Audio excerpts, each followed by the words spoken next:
So we're doing mutually exclusive and not mutually exclusive today, and then Monday we do independent and dependent, and then that's probability done in a nutshell. No. Tuesday is your hand in. No. Thursday. Yes. No. Okay. So we're doing mutually exclusive events.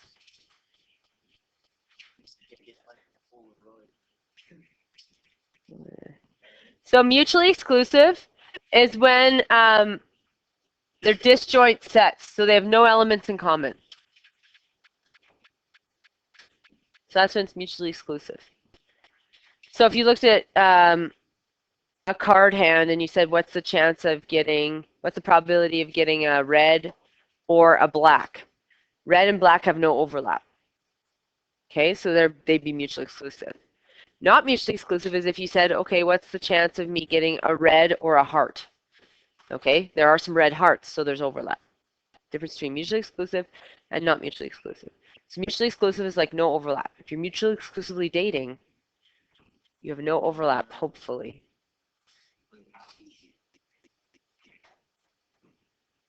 So on your formula sheet, you have them. And they go in the order of mutually exclusive, not mutually exclusive. Mutually exclusive, not mutually exclusive. Okay? And they're given to you on your formula sheet, so you don't need to memorize them. Now, the reason why you know the difference, if it's mutually exclusive and there's no overlap, then you're not going to subtract off the overlap. Here we have not mutually exclusive, so we have P of A and P of B, and we're going to subtract off the ones that are in both.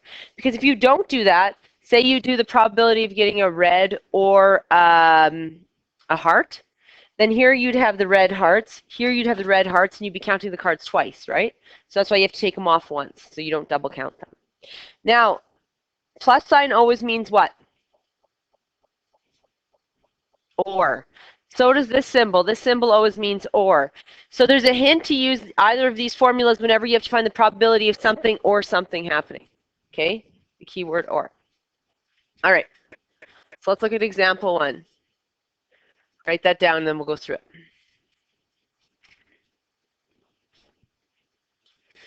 Example 1, the probability of Brenda getting a hit in a baseball game is 0.345. The probability of Brenda or Deborah getting a hit during the game is 0.617. The probability of both Brenda and Deborah getting a hit in the game is 0.224. Determine the probability of Deborah getting a hit. All right. Probability of Brenda getting a hit. So we're going to go P of B, because that's Brenda. She's 0.345. And then the probability of Brenda or Deborah. So Brenda or Deborah.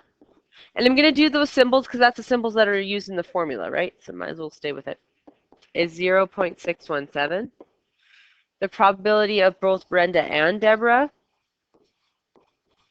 getting a hit is 0.224. And they want the probability of Deborah.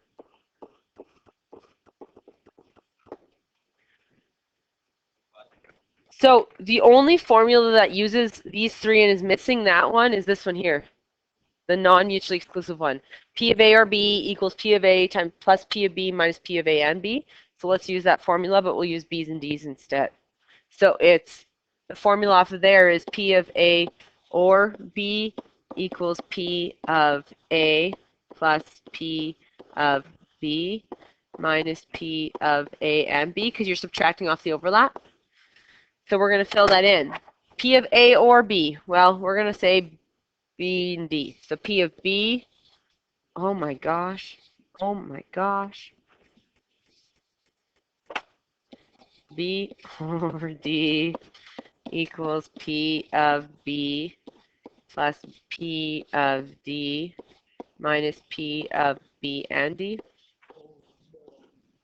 And now we just fill in what we know. So we know P of B or D is 0.617. P of B is 0.345. P of D we don't know, and that's what we have to find. And then we subtract off P of B and D, which is 0.224.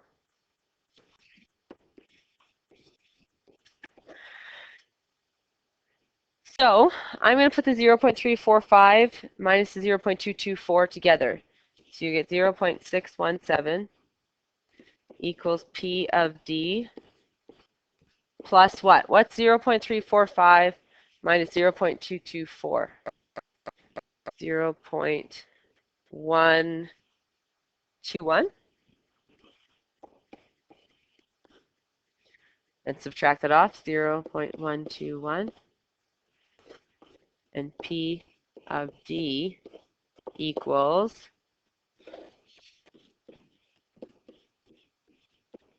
why did I do that? Let's try this again.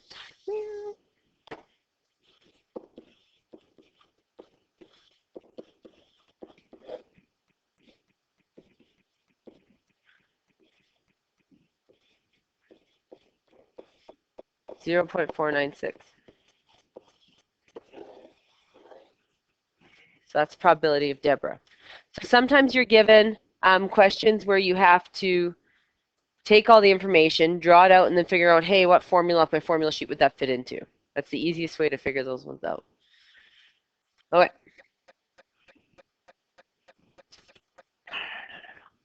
Okay, write example 2 down. A spinner number 1 to 10 is spun. Each number is equally likely, so that just means each little spinner piece is the same size. What is the probability of spinning an even number or a factor of 3? So we have the or word in there, so that means it's going to be mutually exclusive or not mutually exclusive, because that's what you do when it's or. And how do you know if it's mutually exclusive or not mutually exclusive? Are there any things between the two that overlaps? So we'll look at that in a second. Okay, let's look at we have the spinner. The outcomes are 1, 2, 3, 4, 5, 6, 7, 8, 9, 10. Those are all the different outcomes. So an even number, what are my options? 2, 4, 6, 8, 10. Factor of 3. What's a factor of 3? Numbers that multiply to give you 3. So 1 and 3. Do any of those overlap? No. So this one is mutually exclusive, because this event is mutually exclusive of this event. I could do them in either order. It wouldn't matter. The first one doesn't affect the second one, right? No overlap. So then, if they're mutually exclusive, we can use that first formula. Probability of A or B equals just the probability of A plus the probability of B. So we're going to go probability of an even number plus the probability of a factor of 3. This is probability of even plus probability of 3. So even is 1, 2, 3, 4, 5 out of how many? 10. Plus factors of 3. There's 2 of them out of 10. So you always add the top if you have a common denominator, which you do. So it's 7 out of 10.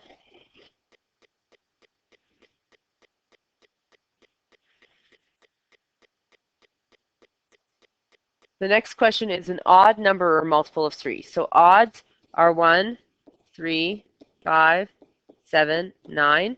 Multiples of 3 are what? 3, 6, 9. We just stop there because those are only numbers. Are there any overlaps? 3 and 9. So there's 2 overlaps. So if there's 2 overlaps, it's not mutually exclusive, which means we have to use the formula of probability of an odd number plus the probability of a multiple of 3 minus the probability of an odd and a multiple of 3.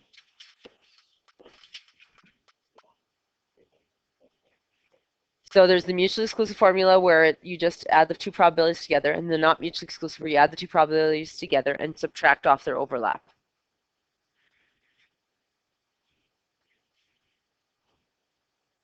So probability of odd, 1, 2, 3, 4, 5 out of 10,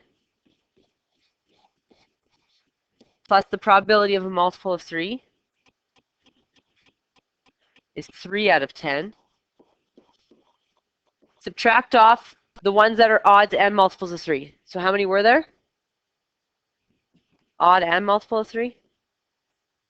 2. 3 and 9 are both odd and multiple of 3. So 2 out of 10. Why do we have to do that? Because I'm counting the 3 and the 9 in this one, and I'm counting the 3 and the 9 in this one. So I've counted them twice. So I have to take them back off once so that I've really only counted them once. So 5 plus 3 is 8, minus 2 is 6 out of 10. Or you can write it as 3 out of 5.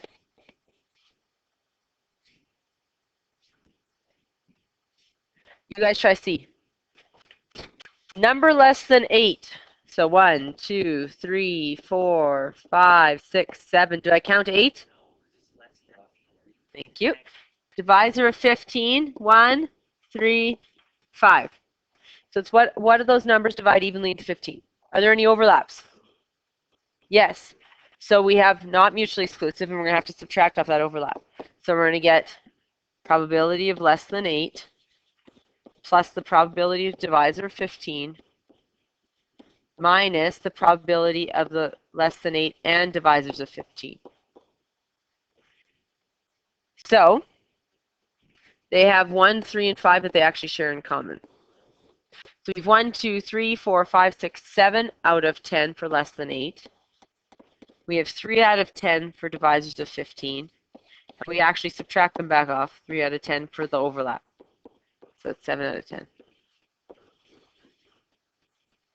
That happens whenever everything of the second one or the first one's in the other one.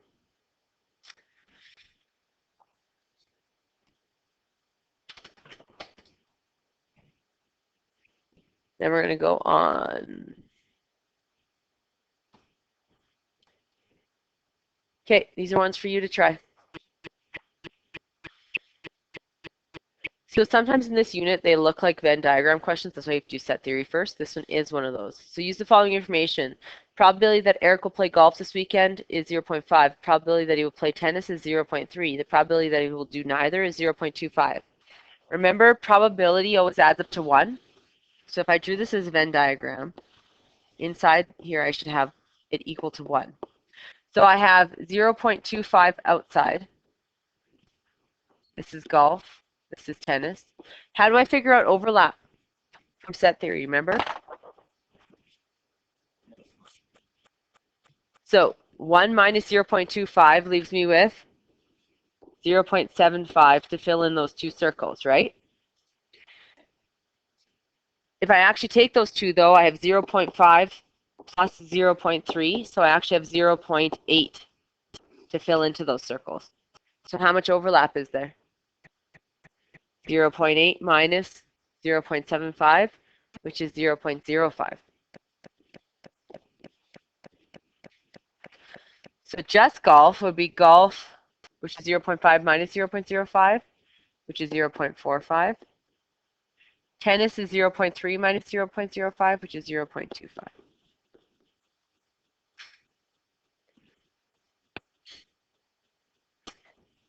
Now, what's the probability that he will do at least one of the activities? At least one.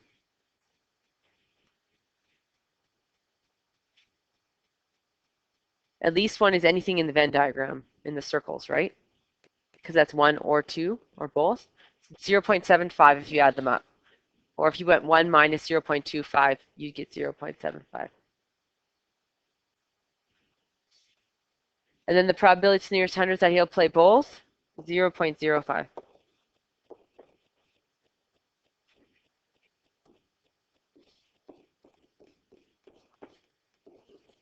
Using a deck of 52 cards, a standard deck of 52 cards.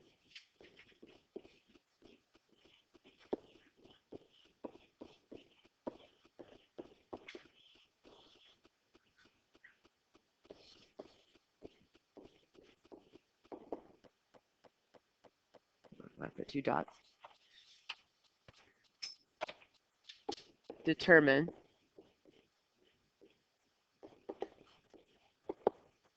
A. Probability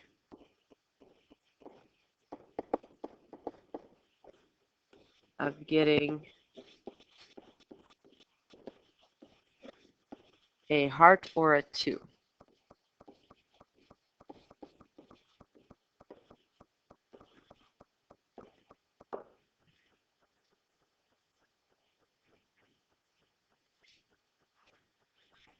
We should decide. Mutually exclusive or not mutually exclusive? Are there overlaps between that or not? So probability of getting a heart or a 2. Are there any 2s that are hearts? Any hearts that are 2s? Yes, there's one. There's a 2 of hearts. So this is not mutually exclusive.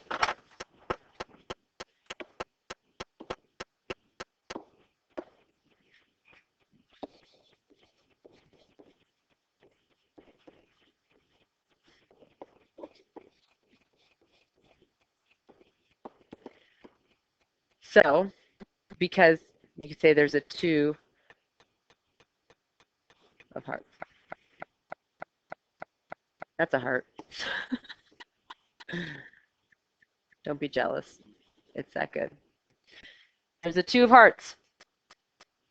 So if it's not mutually exclusive, we use the not mutually exclusive formula, which is P of A or B equals P of A plus P of B minus P of A and B.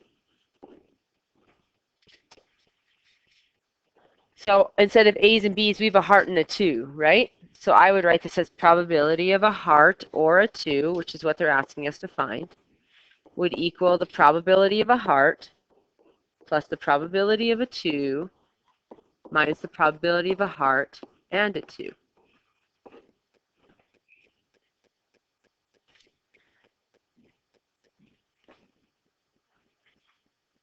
How many hearts are there? 13 out of how many cards? 52. Now, some people reduce these. Don't reduce it right off the bat. You need common denominators in order to add them, right? So keep them out of 52 until the end and then reduce your answer. How many 2s are there? 4 out of 52. How many 2s and hearts are there? 2 of hearts are there? 1. So this is going to be out of 52.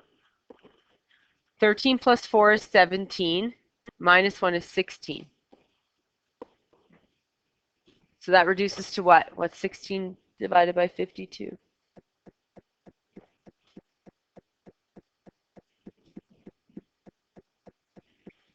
What'd you get? 307?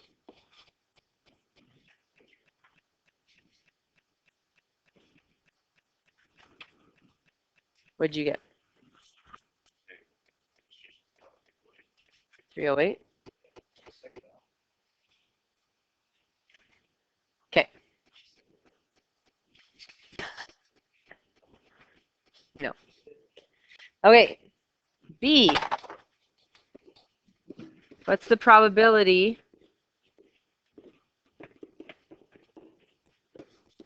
of getting a black card or a diamond?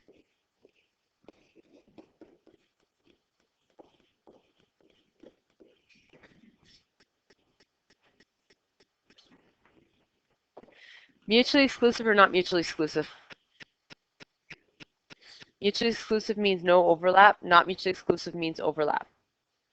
Do black cards and diamonds overlap? No. Diamonds are red, black cards are black. There's no overlap. So this is mutually exclusive.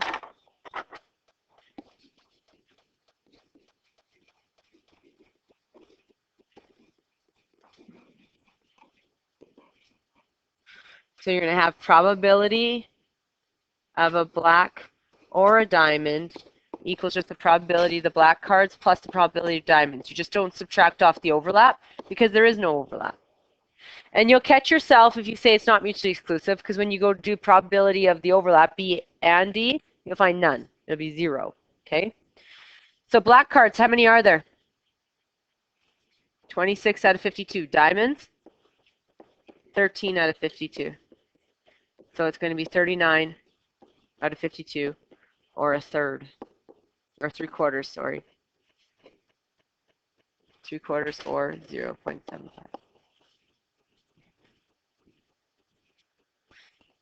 So page 142.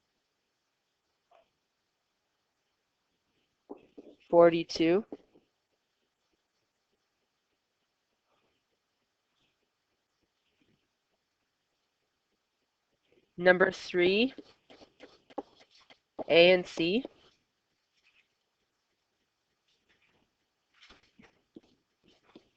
5.